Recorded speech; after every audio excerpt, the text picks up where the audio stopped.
চারদিকে রব উঠেছে, এই বুঝি ইসলামিক ন্যাটো গঠিত হচ্ছে। সো আজকে আমার আলোচনার বিষয়, আদৌ কি ইসলামিক ন্যাটো গঠন করা সম্ভব কিনা।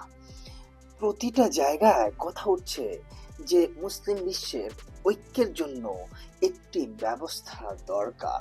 সেই ব্যবস্থাকে কিছুটা সুগঠিত করার জন্য ইসলামিক ন্যাটো নামে একটি সংগঠন অথবা সামরিক অর্গানাইজেশন গড়ে তোলার চেষ্টা চলছে বলে অনেকে ধারণা করছে। কারা এই ন্যাটো গঠনের উদ্যোগ নিচ্ছে এবং এই ন্যাটো গঠনের উদ্যোগ কবে থেকে নেওয়া হচ্ছিল এবং কেন বারবার সেই ন্যাটো গঠনের উদ্যোগ ভেস্তেই বা যাচ্ছে, তা নিয়ে আজকে আমরা ব্যাপক আলোচনা করব। আমরা দেখানোর চেষ্টা করব বা বিশ্লেষণ করার চেষ্টা করব যে কেন প্রকৃতপক্ষে ইসলামিক ন্যাটো গঠিত হলেও তার কার্যকারিতা বা ইফেক্টিভনেস প্রকৃতপক্ষে সম্ভব নয়। এ নিয়ে আমরা ব্যাপক আলোচনা করব। তার আগে আমরা একটু ব্যাখ্যা বা বিশ্লেষণে যাই যে ন্যাটো জিনিসটা কি এবং কই থেকে বা কোথা থেকে এটি আসলো, এই ধারণাটাই আসলে কিভাবে আসলো। প্রথমত আমরা জানি পুরো পৃথিবী ব্যাপী দুটি বিশ্বযুদ্ধ ঘটে গিয়েছে। একটি 1914 সালে শুরু হওয়া প্রথম বিশ্বযুদ্ধ, পরেরটি হচ্ছে 1939 সালে গঠিত হওয়া বা শুরু হওয়া দ্বিতীয় বিশ্বযুদ্ধ। প্রথম বিশ্বযুদ্ধের পর এইরকম একটি ধারণা প্রথম পশ্চিমাদের মনে আসে যে ঐক্যবদ্ধতার কারণে আমাদের একটি সংঘ দরকার। সেই সংগঠন তারা গড়ে তুলেছিল ঠিকই, মাত্র কিছুদিনের মধ্যেই 1939 সালে সেই সংগঠন ভেঙে যায় এবং দ্বিতীয় বিশ্বযুদ্ধ শেষ হওয়ার পরে 1945 সালে দ্বিতীয় সংগঠন অর্থাৎ জাতিসংঘ নামে আরো একটি সংগঠন গঠিত হয়। সেই সংগঠনের বা সেই প্রতিষ্ঠানের একক নেতৃত্বে চলে আসে মার্কিন যুক্তরাষ্ট্র। প্রথম কথা হচ্ছে, দ্বিতীয় বিশ্বযুদ্ধের পর পুরো পৃথিবী যে দুটি ব্লকে বিভক্ত হয়ে পড়ে, একটি ব্লক হচ্ছে গণতান্ত্রিক ব্লক যেটি মার্কিন যুক্তরাষ্ট্র নেতৃত্ব দেয় এবং সেকেন্ড ব্লক হচ্ছে কমিউনিজম ব্লক অর্থাৎ সমাজতান্ত্রিক ধারা, যার নেতৃত্ব দেয় সাবেক সোভিয়েত ইউনিয়ন। মার্কিন যুক্তরাষ্ট্র দ্বিতীয় বিশ্বযুদ্ধের পর পুরো ইউরোপের অবস্থা ছিল মারাত্মক ভঙ্গুর, অর্থনৈতিকভাবে দুর্বল এবং তাদের যুদ্ধ পরবর্তী অবস্থায় রাষ্ট্রগুলোর অবস্থা খুবই ভঙ্গুর। যেই পুরো বিশ্বের তাবৎ ছিল যে Britain, France, Portugal, Spain, Germany, তাদের অবস্থা ছিল করুণ। তারা একে অপরের সাথে যুদ্ধ করার ফলে তারা বিধ্বস্ত। অর্থনৈতিকভাবে গড়ে তোলার জন্য মার্কিন যুক্তরাষ্ট্র ব্যাপক অর্থ বিনিয়োগ করে মধ্য পশ্চিমা বিশ্বে অর্থাৎ ইউরোপে। সেই অর্থ দিয়ে ইউরোপ পুনর্গঠিত হলেও কমিউনিজম কখন না ইউরোপকে গ্রাস করে নেয়, সেই ভয়ে তটস্থ ছিল ইউরোপ। সেই দিক থেকে ইউরোপকে রক্ষার জন্য মার্কিন যুক্তরাষ্ট্র দায়িত্ব নেয়। সেই দিক থেকেই ন্যাটো গঠনের উদ্যোগ সৃষ্টি হয়। 1948 সালের দিকে প্রথম ন্যাটো গঠিত হয় এবং অনেকগুলো রাষ্ট্র নিয়ে ন্যাটো গঠিত হয়। ন্যাটোর প্রথম এবং প্রাথমিক উদ্দেশ্য ছিল ইউরোপকে রক্ষা করা। কার থেকে? সোভিয়েত ইউনিয়ন থেকে, অর্থাৎ কমিউনিজম ধারা থেকে ইউরোপকে যে কোনো মূল্যে রক্ষা করতে হবে। প্রশ্ন হচ্ছে, ন্যাটো আসলে গঠিত হওয়ার ক্ষেত্রে কি কি জিনিস আসলে কাজ করেছিল। এক নম্বর বিষয় হচ্ছে অর্থ। অর্থনৈতিকভাবে যুক্তরাষ্ট্র ব্যাপক শক্তিশালী ছিল ওই সময়টাতে। সেই সাথে সামরিক দিক থেকে যুক্তরাষ্ট্রের সমকক্ষ ওই সময়টাতে শুধুই সোভিয়েত ইউনিয়ন ছিল। তাই যুক্তরাষ্ট্র এককভাবে সেই ন্যাটো গঠনের উদ্যোগ নিয়ে এবং ন্যাটোকে সচল রাখার ক্ষেত্রে ব্যাপক অবদান রাখতে পেরেছেন এবং বিশ্ব শক্তির একটি বড় শক্তিশালী অবস্থান ন্যাটো ধরে রেখেছিল। তার পরিপ্রেক্ষিতে 1955 সালে ওয়ারসো প্যাক্ট নামে আরো একটি সংগঠন গড়ে তোলে সাবেক সোভিয়েত ইউনিয়ন। ন্যাটোর সমসাময়িক প্রতিদ্বন্দ্বী হিসেবে তার গুরুত্ব অনেক বা ব্যাপক ছিল। তো একদিকে ন্যাটো, আরেকদিকে ওয়ারসো প্যাক্ট, তারা প্রবলভাবে প্রতিদ্বন্দ্বিতায় লিপ্ত ছিল। সোভিয়েত বলয়ভুক্ত রাষ্ট্রগুলোকে নিয়ে ওয়ারসো প্যাক্ট গঠিত হয় এবং মার্কিন যুক্তরাষ্ট্রের বলয়ভুক্ত রাষ্ট্রগুলোকে নিয়ে ন্যাটো গঠিত হয়। যদিও যদিও মেইন উদ্দেশ্য ছিল ইউরোপকে রক্ষা করা, ইউরোপকে যে কোনো মূল্যে সোভিয়েত ইউনিয়ন থেকে রক্ষা করা। ন্যাটো টিকে ছিল বা ওয়ারসো প্যাক্ট টিকে ছিল দুটি কারণে। একটি কারণ হচ্ছে মার্কিন যুক্তরাষ্ট্র, আরেকটি কারণ হচ্ছে সাবেক সোভিয়েত ইউনিয়ন। দুটি রাষ্ট্রই ব্যাপকভাবে শক্তিশালী ছিল অর্থনৈতিক এবং সামরিক ক্ষেত্রে, এবং পুরো বিশ্বে তাদের সমকক্ষ কেউই ছিল না, যে কারণে তারা এইরকম একটি সংগঠন গড়ে তুলে তা বছরের পর বছর টেনে নিতে বা ক্যারি অন করতে পেরেছিল। এখন আসি ইসলামিক ন্যাটো আসলে কিভাবে গঠিত হবে এবং কারা তার নেতৃত্ব দিবে, যেখানে পুরো বিশ্বের মোড়ল হিসেবে এখনো মার্কিন যুক্তরাষ্ট্র এবং আরো বেশ কিছু রাষ্ট্র যেমন রাশিয়া এবং চীন রয়েছে। তো এইরকম মোড়লবিহীন, এত শক্তিশালী বড় মোড়লবিহীন কোন একটি সামরিক সংগঠন যে আদৌ হালে পানি পাবে না তাতে কোনো সন্দেহ নাই। ইসলামিক বিশ্বে একমাত্র রাষ্ট্র সামরিক দিক থেকে যদি আমরা চিন্তা করি, সেটাকে আমরা পাকিস্তানকে কিছুটা ধরতে পারি। আর বাকি রাষ্ট্রগুলোর পারমাণবিক সক্ষমতা নেই, যদিও সামরিক র্যাঙ্কিং এ অনেক রাষ্ট্রগুলোর, বিশেষ করে ইরান, মিশর এবং তুরস্কের কিছুটা অগ্রগণ্য রয়েছে। তবে যুদ্ধক্ষেত্রে বা সে তার মিত্রকে রক্ষার ক্ষেত্রে কতটুকু সামর্থ্যবান তা নিয়ে প্রশ্ন বারবারই আমাদের মাঝে উঠে। আমরা যদি সিম্পল চিন্তা করি, লিবিয়াতে তুরস্ক কিন্তু হস্তক্ষেপ করেছিল, কিন্তু সেই হস্তক্ষেপ খুব বেশি একটা হালে পানি পায়নি, যেখানে হাফতারকে পশ্চিমারা সমর্থন দিয়েছিল।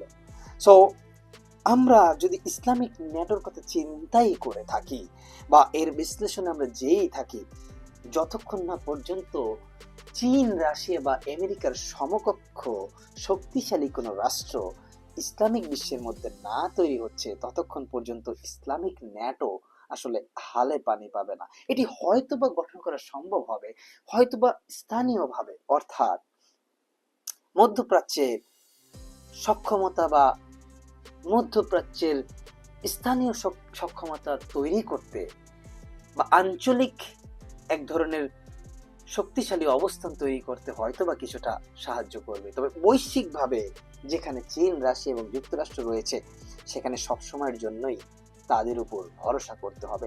এটি একটি কারণ ইসলামিক ন্যাটো ব্যর্থ হওয়ার ক্ষেত্রে। আরো একটি কারণ এখানে রয়েছে যেটি সবচেয়ে বেশি গুরুত্বপূর্ণ। কারণটি কি? সেই কারণটি হচ্ছে ইসলামিক বিশ্বের মধ্যে মতানৈক্য। কারণ যেখানে সবাই সমকক্ষ থাকে, সেখানে সকলের মধ্যে একটি প্রবল প্রতিদ্বন্দ্বিতা কাজ করে। ইরান সৌদি আরবের সাথে প্রতিদ্বন্দ্বিতা করছে, যুক্তরাষ্ট্র সৌদি আরবকে সমর্থন দিচ্ছে, সেখানে ইরানকে সমর্থন দিচ্ছে রাশিয়া। সো দেখাই যাচ্ছে তারা নিজস্ব বলয়ের মধ্যে থেকে প্রতিদ্বন্দ্বিতা করতে পারছে না। তাদের প্রতিদ্বন্দ্বিতার জন্য সমর্থনের প্রয়োজন পড়ছে বিশ্ব শক্তিশালী বা বিশ্বের যারা মোড়ল তাদের উপর। অপরদিকে তুরস্ক চেষ্টা করছে তার নিজস্ব বলয় সৃষ্টি করার, সেটিতেও সে খুব বেশি হালে পানি পাচ্ছে তাতে মনে হচ্ছে না আমার কাছে। অপরদিকে অর্থনৈতিকভাবে ভঙ্গুর পাকিস্তান সবসময় মিডল ইস্টের উপর নির্ভরশীল। হয়তো বা তার সামরিক সক্ষমতা কিছুটা উন্নত বা তার কাছে একমাত্র ইসলামিক বিশ্বের মধ্যে পারমাণবিক সক্ষমতা রয়েছে, তবে তার অর্থনৈতিক অবস্থা এতটাই ভঙ্গুর যে তাকে নির্ভর করতে হয় মধ্যপ্রাচ্যের উপরে অথবা চীন বা মার্কিন যুক্তরাষ্ট্রের উপরে। সে নিজেকে ওইভাবে সমকক্ষ বা সামর্থ্যবান হিসেবে কখনোই তুলে ধরতে পারেনি। এইরকম একটা অবস্থায় ইসলামিক ন্যাটো যদি গঠিত হয়ে থাকে, তা যে খুব বেশি একটা ইফেক্টিভ হবে না তাতে কোনো সন্দেহ নাই। সো এই ইসলামিক ন্যাটোর যে স্বপ্ন আপনারা দেখছেন বা আমরা দেখছি, সেটি হয়তোবা বিশ্বকে একটি বার্তা দেবে যে আমরা ঐক্যবদ্ধ হতে পারি, কিন্তু বাস্তবিক অর্থে মুসলিম বিশ্বের ঐক্যবদ্ধতা এই মুহূর্তে আসলে সম্ভব নয়। যেখানে দুটি বলয়, শিয়া সুন্নি বলয় কাজ করছে, যেখানে এক ধরনের প্রতিদ্বন্দ্বিতা, রাজনৈতিক আইডিওলজিক্যাল প্রতিদ্বন্দ্বিতা রয়েছে, যেখানে সুন্নি বেষ্টিত একটি রাজনৈতিক আইডিওলজি যেটা রাজতন্ত্র, আর একটি শিয়া বেষ্টিক রাজনৈতিক আইডিওলজি যেখানে আরেক ধরনের রাজতন্ত্র কাজ করছে। তারা প্রত্যেকেই তাদের শাসন ক্ষমতা টিকিয়ে রাখার ক্ষেত্রে একে অপরে প্রতিদ্বন্দ্বিতা এবং যুদ্ধে লিপ্ত রয়েছে। সেই সাথে তারা একে অপরকে ঘায়েল করার জন্য পশ্চিমা এবং শক্তিশালী মোড়লের উপর নির্ভরশীল হয়ে রয়েছে। যদিও তাদের তেল সম্পদে তারা পরিপূর্ণ, অর্থনৈতিকভাবে ব্যাপক উন্নয়ন বা উন্নতি তারা করেছে, তাতে কোনো সন্দেহ নাই। প্রাকৃতিক সম্পদ দ্বারা মহান সৃষ্টিকর্তা তাদেরকে আবিষ্ট করে রেখেছে, কিন্তু সেই প্রাকৃতিক সম্পদের প্রকৃত বা যথার্থ ব্যবহার তারা কখনোই করতে পারেনি। তার বৈশ্বিক ব্যবহার, তার বেশিরভাগ ব্যবহার পশ্চিমা বিশ্বরা বা অন্যরা করেছেন। তার তাবেদার তারা করতে বাধ্য হয়েছে তাদের শাসন ক্ষমতা টিকিয়ে রাখার ক্ষেত্রে বা টিকিয়ে রাখার জন্য। সেই ক্ষেত্রে আমরা বিশ্লেষণ করতেই পারি বা আমরা বলতে পারি যে বাস্তবিক অর্থে ইসলামিক ন্যাটোর কার্যকারিতা খুবই খুবই কম হবে এবং অনেক ক্ষেত্রে সেটা এফেক্টিভ হবে না। তাহলে কিভাবে ইসলামিক ন্যাটো হতে পারে বা কিভাবে সেইটাকে ইফেক্টিভ করা যেতে পারে, তার কি কোনো রোড ম্যাপ আমাদের কাছে আছে কিনা? আমার অ্যানালাইসিস বা বিশ্লেষণ হয়তো বা ছোট একটি রোড ম্যাপ দিতে পারে, কিন্তু সেটি এই মুহূর্তে বাস্তবিক অর্থে সম্ভব নয়। তবে ভবিষ্যৎ তো আমরা সেই সবটা দেখতেই পারি। ইসলামিক ন্যাটো গঠনের ক্ষেত্রে প্রথমে যেটি দরকার, অর্থনৈতিক এবং সামরিক ক্ষেত্রে কোনো না কোনো দেশকে অভূতপূর্ণ সাফল্য অর্জন করতে হবে। অর্থাৎ শুধু অর্থনৈতিক দিক থেকেই নয়, সামরিক দিক থেকেও এবং বৈপ্লবিক দিক থেকেও, সেই সাথে টেকনোলজিক্যাল অ্যাডভান্সমেন্টের দিক থেকেও পুরো বিশ্বকে তাক লাগিয়ে দিতে হবে। এইরকম একটা অবস্থায় যাওয়ার মতো ইসলামিক বিশ্বে এমন কোন রাষ্ট্র এখন পর্যন্ত আছে কিনা সেটি আমার জানা নেই। তবে সেটি অদূর ভবিষ্যতে যদি হয়ে ওঠে, তাহলে তার নেতৃত্বে হয়তোবা ইসলামিক ন্যাটো গঠন হওয়া সম্ভব। তা ছাড়া যেখানে প্রত্যেকেরই অবস্থান সমান সমান বা 19-20, এইরকম একটা অবস্থায় ন্যাটো আসলে কার্যকারিতা হারাবে বা ন্যাটোর কার্যকারিতা অ্যাকচুয়ালি হবে না। কারণ প্রত্যেকের সাথে প্রত্যেকের গোষ্ঠীগত স্বার্থগত দ্বন্দ্ব থাকতেই পারে। সেই দ্বন্দ্বকে মিটিগেট করার জন্য, মেটানোর জন্য এমন কাউকে দরকার যাকে সবাই মানবে। সে কে? অর্থাৎ আমার প্রশ্ন, কে বিড়ালের গলায় ঘন্টাটা বাঁধবে? সকলেই পরামর্শ দিবে, চলো বিড়ালের গলায় ঘন্টা বেঁধে দিলেই ইঁদুর সবাই বেঁচে যাবে, সবাই বিড়াল আসার সাথে সাথে ঘন্টার আওয়াজ শুনে চলে যাবে। কত চমৎকার বুদ্ধি! প্রশ্ন হচ্ছে, ঘন্টাটা বাঁধবে কে? Who will be the responsible for this? কে সেটার জন্য দায়িত্ব নেবে? সেই দায়িত্ব নেওয়ার সক্ষমতা বাস্তবিক অর্থে ইসলামিক বিশ্বে নেই। যেটা ছিল ন্যাটোর ক্ষেত্রে আমেরিকার, ওয়ারসো প্যাক্টের ক্ষেত্রে রাশিয়ার, কিন্তু মুসলিম বিশ্বে সেটা আসলে কেউ নয়। সেই অবস্থানে আসলে কেউ এখন পর্যন্ত যেতে পারেনি। তাই হয়তোবা ইরান বা তুরস্ক অথবা পাকিস্তান ভাবছেন যে আমরা এক ইসলামিক ন্যাটো গঠন করি, কিন্তু সেটি যে হালে পানি পাবে না এবং সেটিকে যে সহসাই দুর্বল করে রাখা হবে পশ্চিমা বিশ্বের পক্ষ থেকে বা ইসরায়েলের পক্ষ থেকে, তাতে কোনো সন্দেহ নাই। কারণ ইসরায়েল কখনোই চাইবে না মুসলিম বিশ্ব ঐক্যবদ্ধ হোক, কারণ মুসলিম বিশ্ব ঐক্যবদ্ধ হলে প্রথম আঘাতটা যাবে ইসরায়েলের উপরে। সো যুক্তরাষ্ট্রকে দিয়ে যেভাবেই হোক মুসলিম বিশ্বকে দ্বিধা বিভক্ত করে রাখা ইসরায়েলের এক এবং একমাত্র উদ্দেশ্য সবসময় থাকবে।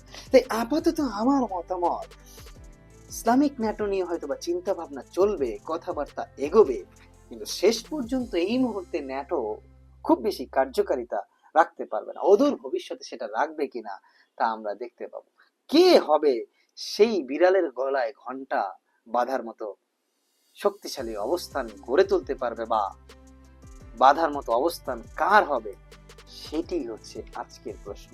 তাই আমি শেষ করছি, ইসলামিক ন্যাটো নিয়ে আমরা স্বপ্ন দেখতে পারি, তবে তার জন্য আমাদের আরো বহু বহু বছর হয়তো বা অপেক্ষা করতে হবে। এই হচ্ছে আজকের মতো আমার অপিনিয়ন।